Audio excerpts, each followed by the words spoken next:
நம சிவாய. வணக்கம். நான் ஜோதிடர் மகேஜி பேசுகிறேன். ராகு கேது பயிற்சி பலன்கள் 2025 இப்போ வர ஏப்ரல் 26ஆம் தேதி அன்னைக்கு ராகு கேது பயிற்சி நடக்குது. இந்த ராகு கேது பயிற்சி கும்ப ராசிக்கு எப்படி பலன்களை தருங்கிறத பார்க்கலாம்.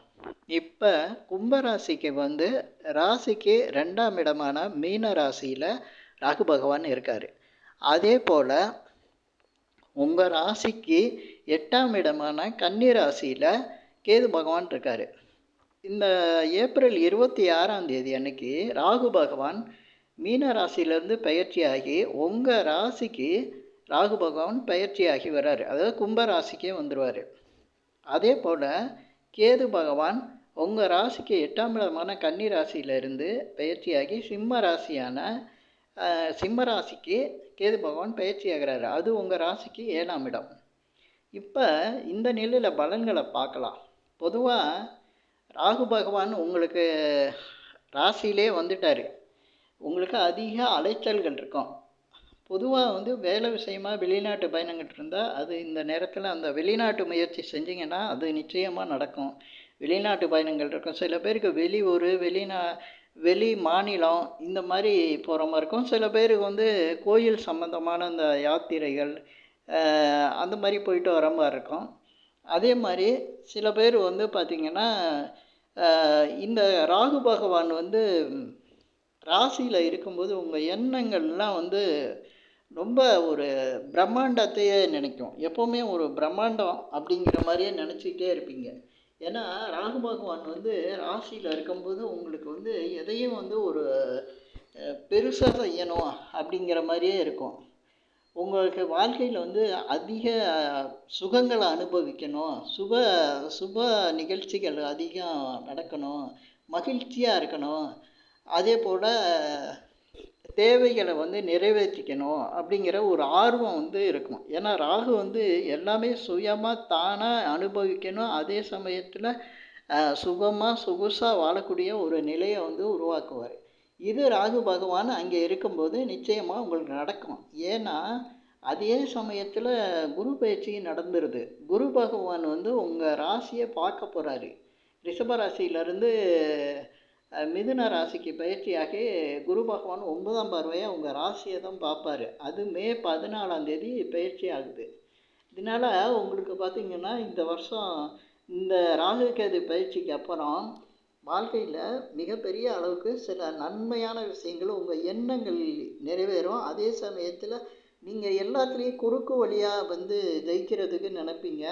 அந்த ஷார்ட்கட் வழியும் உங்களுக்கு சாதகமாகவே அமையும். ஏன்னா ராகு பகவான் அந்த மாதிரி ஒரு சமயோசித புத்தியை தான் யூஸ் பண்ணுவார். அந்த மாதிரி உங்களுடைய எண்ணங்கள் இருக்கும். பொதுவாக கேது பகவான் 8ஆம் இடத்துலேருந்து விலகி 7ஆம் இடத்துக்கு வராரு. 8லேருந்து கேது பகவான் விலகிறது உங்களுக்கு கிட்டத்தட்ட ரொம்ப நல்ல விஷயம். ஏன்னா உங்கள் வாழ்க்கையில் பல தடைகள், பல கஷ்டங்கள், பல சோதனைகள் எல்லாம் 8ஆம் இடத்துல இருக்கும்போது கடந்த காலங்களில் நீங்கள் ரொம்ப கஷ்டப்பட்டுருப்பீங்க, ரொம்ப அனுபவிச்சிருப்பீங்க. வேலை பார்க்குற இடத்துல கஷ்டம், தொழில் வியாபாரம் செஞ்சாலும் கஷ்டம், அதே போல் நம்பிக்கை மோசடிகள், யாரையாவது நம்பி எதாவது செய்யணும்னு நினச்சிங்கன்னா அந்த நம்பிக்கை வீணாயிரும். ஏன்னா அந்த இடத்துல நம்பிக்கை உங்களுக்கு பலிக்காமல் போயிடும். நீங்கள் யாரை நம்புனீங்களோ அவங்க உங்களை ஏமாற்றிடுவாங்க. இது மாதிரி கஷ்டங்கள் தான் உங்களுக்கு கொடுத்துருக்கோம். இதனால் உடல்நலம் பாதிக்கிறது, மனநலம் பாதிக்கிறதெல்லாம் உங்களுக்கு இருந்திருக்கும். எப்போவும் ஏதாவது ஒரு கஷ்டத்தை நினச்சே புலம்பிக்கிட்டு இருக்க மாதிரியே இருக்கும். இப்போ 7ஆம் இடத்துக்கு கேது பகவான் வந்துட்டார். அது சிம்ம ராசிங்கையில் காலபுருஷனுக்கு 5ஆம் இடமாக வந்துடும். அந்த இடத்துல கேது பகவான் இருக்கும்போது ஆன்மீக விஷயங்களில் நீங்கள் அதிகமாக ஈடுபடுவீங்க. உங்கள் எண்ணங்கள் பூரா ஆன்மீக விஷயங்களில் அதிகரிக்கும். பொதுவாக விநாயகர் வழிபாடு அதிகமாக நீங்கள் செய்கிற மாதிரி இருக்கும். அதே போல் கேதுங்கையில் உங்களுக்கு நன்மைகள் ஆன்மீக வழியாகவே கொடுப்பார். ஆன்மீகம் சம்மந்தப்பட்டது, பூர்வீகம் சம்மந்தப்பட்டது, குலதெய்வம் சம்மந்தப்பட்டது, இந்த மாதிரி விஷயங்கள்லாம் உங்களுக்கு நல்ல பலன்களை கொடுக்கும். அதே சமயத்தில் ராகு பகவான் அந்த ராசியில் இருக்கிறாரு அப்படிங்கிற நீங்கள் இந்த இடம் நிலம் சம்மந்தப்பட்ட விஷயங்கள், அதே போல் தொழிலில் ஒரு முன்னேற்றத்துக்கான மற்றவங்களுக்கு ஒரு கவுன்சிலிங் கொடுக்கறது, நீங்கள் எடுத்து சொல்கிறது. ஏன்னா ராகு பகவான் வந்து பேச்சில் வல்லவர். பேச்சில்னா உங்களுக்கு வந்து மற்றவங்களுக்கு எடுத்து சொல்லி தன் பக்கம் வசப்படுத்துகிற தன்மை வந்து ராகு பகவானுக்கு இருக்கும். ராகு பகவான் எப்போவுமே வந்து இல்லாததை இருக்கிற மாதிரி செஞ்சுருவார். அதனால் நீங்கள் அந்த பேச்சு திறமையில் நீங்கள் வந்து ஜெயிக்கக்கூடிய நிலை வந்து இருக்கும். அதே போல் எப்போவும் சந்தோஷமாக இருக்கணுங்கிறதுக்காக உங்கள் வாழ்க்கை வந்து கொஞ்சம் சிறப்பாக அந்த நேரத்தில் இப்போ ராகு பயிற்சிக்கு அப்புறம் உங்களுக்கு வாழ்க்கை நிலை வந்து கொஞ்சம் சிறப்பாகவே இருக்கும். அதே மாதிரி நீங்கள் நினச்சதை சாதிச்சிருவீங்க. ஏன்னா நினச்சதை சாதிக்கக்கூடியவர் தான் ராகு பகவான். ராசியில் இருக்கிறதுனால, குரு பார்வையில் இருக்கிறதுனால நிச்சயமாக நீங்கள் நினச்சதை சாதிக்கக்கூடிய ஒரு நிலை வந்து உங்களுக்கு இருக்கும். அதே போல் 7ஆம் இடத்துல இருக்கக்கூடிய கேது பகவான் உங்களுக்கு அதீத நன்மைகளையும் கொடுத்துக்கிட்டு இருப்பார். நீங்கள் 7ஆம் இடத்துல கேது இருக்கார் அப்படின்னா நிறைய பேருக்கு திருமண வாழ்க்கை பாதிக்கப்படும், திருமணத்தில் கஷ்டம் கொடுத்துரும். அதே போல் திருமணம் ஆகாதவங்களுக்கு தடையை கொடுத்துக்கிட்டு இருக்கோம், திருமணத்தை பண்ணி வைக்காதுன்னு நினச்சிட்டு இருப்பாங்க. பொதுவாக கேது பகவான் வந்து தடையை கொடுப்பார் ஒழிய முழுவதும் தடையை கொடுக்க மாட்டார். கெட்ட விஷயங்களுக்கு தடையை கொடுப்பார். இப்போ தவறான இடத்துல திருமணம் நடக்க போகுது, தவறான கனவு பொண்ணோ பையனோ அமைகிறாங்க அப்படின்னா அந்த தவறுகளில் நடக்காமல் இருக்கிறதுக்காக அதை தடுத்துருவார். அதுக்காக திருமணத்தையே தடுத்துறாருன்னு இல்லை, நீங்கள் கொஞ்சம் எச்சரிக்கையாக 7ல் கேது இருக்காரு அப்படிங்கிறத யோசித்து நீங்கள் எச்சரிக்கையாக திருமண வரன்களை தேடுறது நல்லது. அதே சமயத்தில் திருமணம் ஆனவங்களுக்கு ஏற்கனவே திருமணம் ஆகியிருக்கவங்களுக்குள்ள கணவன் மனைவிக்குள்ள கருத்து வேறுபாடு வரும். ஏன்னா இது பெண்களாக இருந்தால் கணவரோட கருத்து வேறுபாடு வரும், ஆணாக இருந்தாருன்னா மனைவியோட கருத்து வேறுபாடு வரும். அந்த நிலையை சமாளிக்கிறதுக்கு நீங்கள் இடமாற்றம், அதே போல் வெளிநாடு வெளியூரில் இருக்கவங்களுக்கு இந்த பிரச்சனை வரவே வராது. அதே சமயத்தில் இடமாற்றம் இந்த மாதிரி வெளியூர் வெளிநாடு போகிற மாதிரி இருந்துச்சுன்னா அதை வந்து இந்த நேரத்தில் ஏற்றுக்குங்க. இந்த 7ல் வந்து கேது இருக்கிற இந்த நிலையில் அந்த மாதிரி உங்களுக்கு வாய்ப்புகள் வந்தால் அதை ஏற்றுக்குங்க. அதை வந்து நீங்கள் அவாய்ட் பண்ண வேணாம். அதே சமயத்தில் கேது 7ல் இருக்கும்போது உங்களுக்கு ஒரு நல்ல ஞானத்தையும் கொடுப்பார். அதே போல் 7ல் கேது இருக்கார், நம்மளுக்கு வந்து எந்த ஒரு நண்பர்களுடையோ இல்லை கூட்டு தொழில் செய்கிறவங்களுடைய பிரச்சனை ஆயிரும் அப்படின்ட்டு நீங்களாக கற்பனை பண்ணிக்கக்கூடாது. நண்பர்கள்கிட்ட எப்பவும் போலயே பழகணும். அதே சமயத்தில் புதிய நண்பர்கள் வரும்போது அதில் எச்சரிக்கையாக இருக்கணும். சில டாக்குமெண்ட்டு அதே போல் சில கையெழுத்து போடுற விஷயத்தில் எச்சரிக்கையாக இருக்கணும். அதே போல் இந்த 7ஆம் இடத்துல கேது இருக்கார் அப்படின்னா கூட்டு தொழில் புதுசாக ஆரம்பிக்கிறதுனா இப்போ இந்த நேரத்தில் ஆரம்பிக்காமல் இந்த ராகு 7லேருந்து 6ஆம் இடத்துக்கு போகும்போது நீங்கள் அந்த முயற்சியை செய்யலாம். இந்த நேரத்தில் அந்த மாதிரி ஒரு முயற்சியை செய்ய வேணாம். ஏன்னா கேது 7ல் இருக்கும்போது அந்த 7ஆம் இடத்தோட தன்மைகளை பாதிக்க தான் செய்வார். அதே சமயத்தில் நீங்கள் எச்சரிக்கையோடு அந்த 7ஆம் இடத்துக்கு தகுந்த மாதிரி உங்கள் வாழ்க்கை நிலையை மாற்றிக்கிட்டால் உங்களுக்கு பாதிப்புகள் அதிகம் இருக்காது. இப்போ ராகு பகவான் வந்து 2ஆம் இடத்துல இருக்கும்போது உங்களுக்கு நிறைய பணப்பிரச்சனைகள், பணம் சம்பந்தமான சிக்கல்களை உருவாக்கியிருப்பார்.